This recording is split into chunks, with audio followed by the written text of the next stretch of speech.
Welcome back to our channel. I want to thank you for watching from wherever you are joining us from around the world. I appreciate your time as always, and you've taken some time off to join us here to look at the complexity that African countries continue to engage their strategic partner with some unforgiving partnership. I hope you all enjoyed the G20 so far, but here we talk geostrategic engagement, how the complexities are impacting countries across the region. Make no mistake, Africa is experiencing a fundamental shift in its geopolitical environment, and some geopolitical partners do not agree that it's not going to be business as usual, and more importantly, that the continent is making strategic decisions whether to diversify its partnerships, talking about Kenya's own relationship with the country of China, and more importantly, diversifying its strategic coordination in a whole lot of areas. More importantly today, I want to explore to the reason why the countries across the Sahel are beginning to figure out why, at this moment, it is about time for them to take full control of their natural resources. This particular conversation is not new. It's out there in the geopolitical circles. Even at the G20, African countries have been urged to make use of their own resources, add value, or look for new markets which are beneficial to them. Why am I saying this? I'm saying this because it comes at a time when one of the most publicly known strategic fallout in the continent of Africa between the country of France and that of Niger have come in the spotlight again. The country of Niger has taken full control of its natural resources, talking about uranium here, and it's decided to put it to the international market. And guess what? The country of France may not be happy and may not like it, and more importantly, they can't do anything about it. The geopolitical environment has shifted in North America, and African countries have gotten the message, and they have to move swiftly and at the moment to figure out who is the right partner to provide them the infrastructural needs, the financial aspect, more importantly, the growth and development that they need. The continent of Africa is facing tremendous challenges. Look at this graph I'm talking about. These are the challenges that African countries are facing if they do not tackle this problem. What we're seeing at the moment in Madagascar, in the country of Tanzania, and more importantly, most recently, so to point out, in the country of Guinea Bissau, and more importantly as well in Central Africa, these issues are not going to be going anywhere soon. So the time to pretend has passed. Why am I emphasizing on this? I'm emphasizing on this because the relationship between the country of Niger and France has dated back to centuries. And interestingly, that this country hasn't seen the benefits in terms of its natural resources. Make no error, some of these leaders in the continent of Africa have gotten their own error. But if you look at the relationship between the country of France in terms of the uranium exploration, it's nothing to write home about.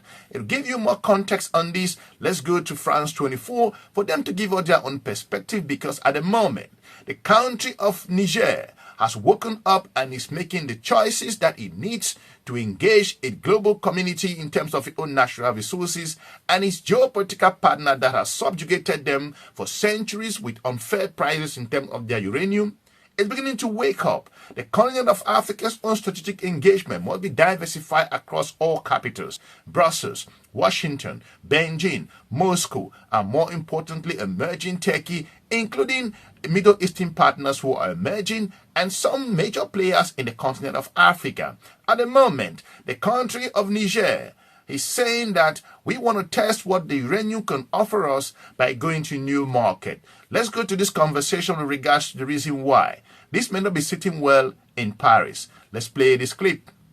Well, for more on this story, we're joined by our International Affairs Editor, Angela Diffley. Angela, France and the European Union, they're not delighted by this news, are they? They're not delighted, no. As the president of Niger says, the general who is leading the junta there, this is our uranium. We will sell it to whom we want, as we wish, when we want. And that is the reality.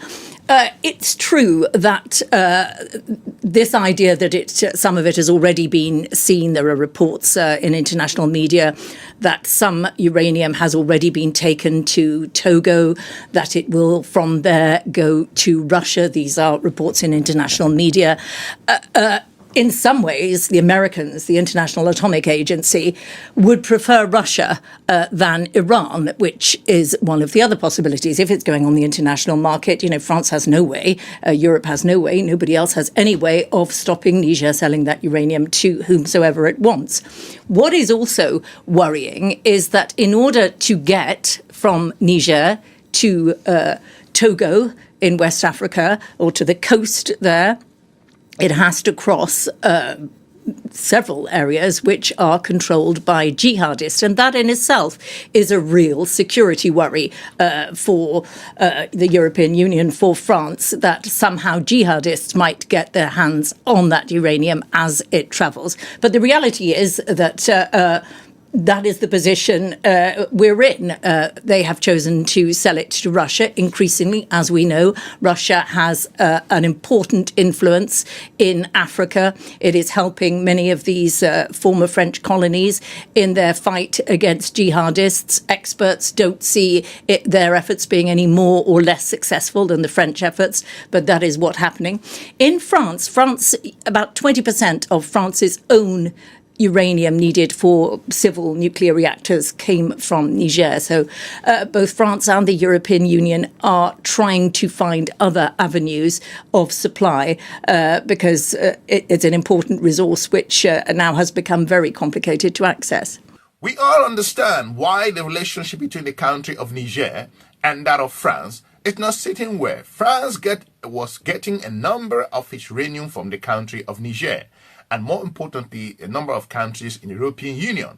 But tides have changed. We've seen the condescending approach, the imperialistic method that France is actually used during its relationship with the country of Niger. And more importantly, we saw the cooperation agreement that Niger came out and severed.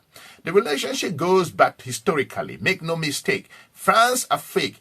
It's a fundamental difficulties that these countries are beginning to break away, to uproot a system that have subjugated you for centuries, and more importantly, keep you stagnated in terms of advancement and growth, collaboration, investment, infrastructure, growth.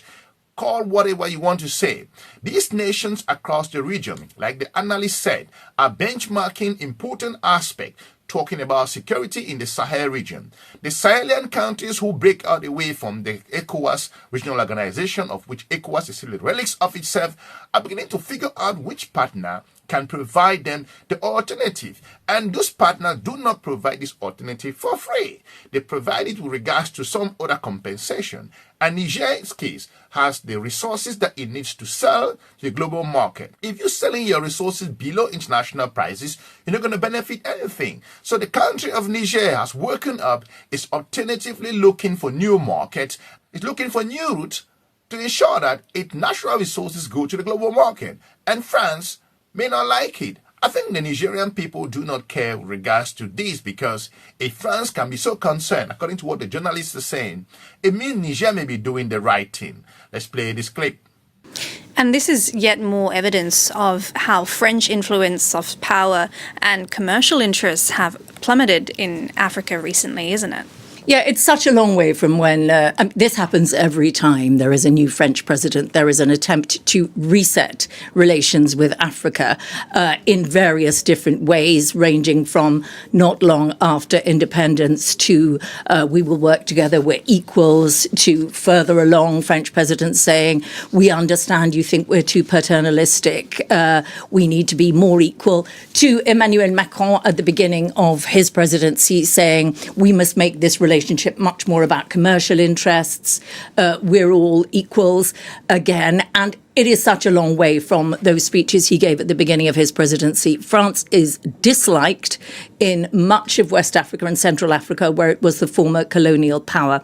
Much of this, it is true, there has been some of it that has been deliberately stirred by Russian propaganda, but there does appear to be a dislike of France in that area for whatever reason. It is very useful for various West African and Central African governments where France was the former colonial power to use France as a scapegoat. That is a classic situation. But for a number of reasons, it is easy to do something that will anger France in all of these countries. We're talking about Burkina Faso, of course, Mali, Niger, all of whom have thrown out the French in recent years. Africa is experiencing a period where, as we've seen, a whole lot of issues happening, not just coming from the country of Sudan and experiencing what's going on in the Democratic Republic of the Congo. If the Russian-Ukrainian war hasn't woken up the continent of Africa, where we saw how grain prices were skyrocketing at the top of the roof, and the continent was being echoed across global media that they will be dying of hunger. However, that's never been the case. I think that the continent of Africa must remember that at this time, if you do not take full control of the resources, I'm not saying that you cannot engage strategic partners who have the technology. As the Kenyan leader once said, we can also work together. But if the resources become in such a way that it's being bought at the lowest price, of which the receiving country does not get any value in regards to those particular peanuts that are coming in terms of those purchases, then there's going to be a problem in the relationship.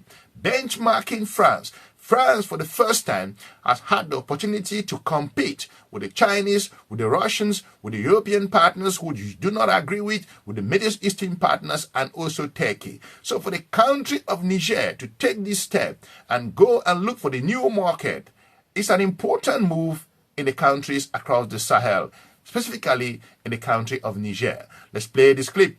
And it's quite unusual amongst colonial powers that France, for very many years, kept military bases in its former colonies, of course, with the acquiescence of those former colonies. By the end of this year, the only one that will remain will be in Djibouti, right over near the Horn of Africa.